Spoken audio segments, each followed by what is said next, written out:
We're now going to expand upon our idea of the electric potential difference and try to apply it to a uniform electric field.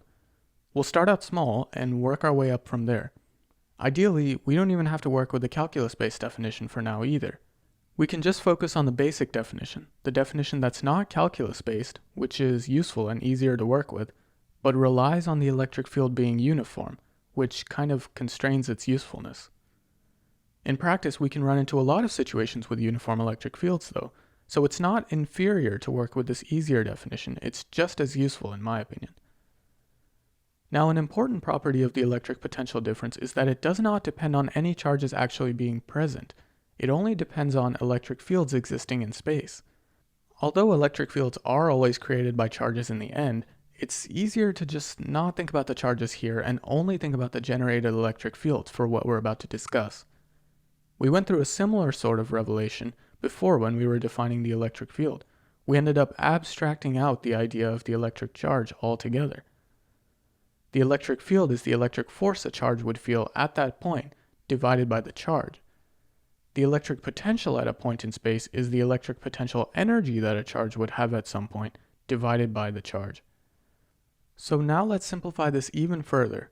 What if we consider a situation where the displacement, S, is in the direction of the electric field, either parallel or antiparallel? Then taking this dot product here would have them both pointing in the same direction in the parallel case.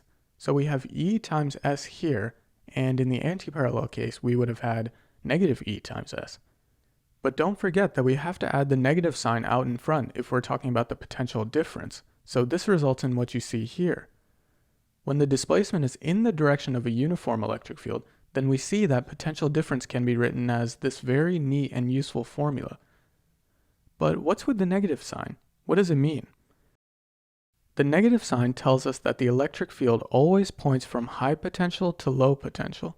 When the displacement is in the direction of the electric field, the change in potential is negative, meaning we went from some high potential to some lower potential, which satisfies our requirement that the final potential minus the initial potential is a negative value.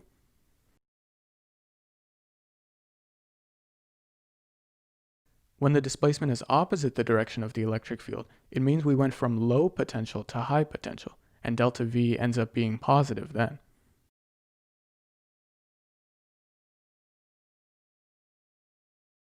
Now, we've just been talking about properties in space.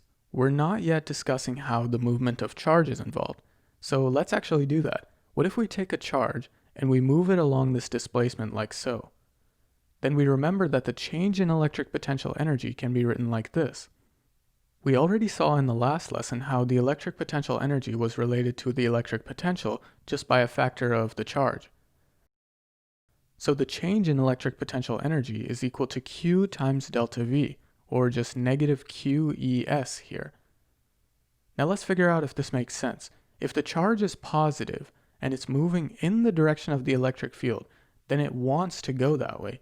If you could imagine we were holding the charge in place before, but now we just let it go, it's going to feel a force in the direction of the electric field because it's a positive charge.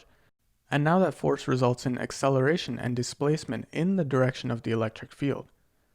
So the electric force is creating a displacement, and when we have a force involved with the displacement, the force does work on that particle. In this case, the electric force does work on the particle in moving it in the direction of the electric field. This work done by the electric field has the same effect of reducing the electric potential energy of the particle and increasing its kinetic energy by exactly the same amount. By the time the charge moves this distance, it's acquired some velocity that it didn't have in the beginning, so it's gained kinetic energy in the process. So because the charge is positive, and the electric field points in the direction of the displacement, the change in electric potential energy should be negative, as it is here, to balance out the increase in kinetic energy. The change in kinetic energy is exactly opposite the change in potential energy, if there are no other forces at play here. So that's the deal with a positive charge, but now let's think about a negative charge. If we have a negative charge and we're asked to think about the situation where the displacement is in the direction of the electric field, then because the charge is negative, the change in potential energy will be positive this time. The reason why is negative charges actually want to move against the electric field. Remember, electric fields originated from positive source charges and end at negative source charges. So the negative charge is attracted to the positive charges somewhere way over to the left, but repelled by maybe some negative charges way over to the right. So if we were just holding on to the negative charge and we just let it go, then it's going to want to move against the direction of the electric field.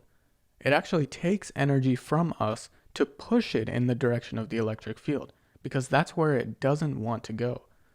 More technically, the electric field creates a force that's in the opposite direction, so we have to fight that force in order to get the negative charge to move in the direction of the electric field. So in pushing the negative charge in the direction of the electric field, we have done positive work on it, but the electric field has done negative work on it. Because the force that we applied is in the direction of the displacement, but the electric force is against the direction of the displacement. The negative charge has actually gained electric potential energy in this case, because now if we just let the charge go from this final point and allow it to move on its own, it's going to naturally want to move back to its original position. And once it gets here, it not only has the electric potential energy that it started out with here, but now it has some non-zero kinetic energy too. Where did that kinetic energy come from? It came from the fact that the negative charge had gained potential energy in being moved to this point over here. As long as energy is conserved, all of that gain in potential energy has now been converted into kinetic energy once it's been released and gets back to this point. As a final point I feel the need to make, I just want to be clear that if we're dealing with submicroscopic charges here, you can't just physically grab them and poke them around like I've shown here. These are just visuals we've used to help us intuitively grasp the feeling of charges being forced a certain way by some external force. So it sounds like we've made some more progress in this lesson, but I'm still not convinced. For one, we still don't even know what the singular electric potential is. Up to this point, we've just been talking about differences in potential, or delta V, not the V by itself. In the next lesson, we'll finally resolve this conundrum.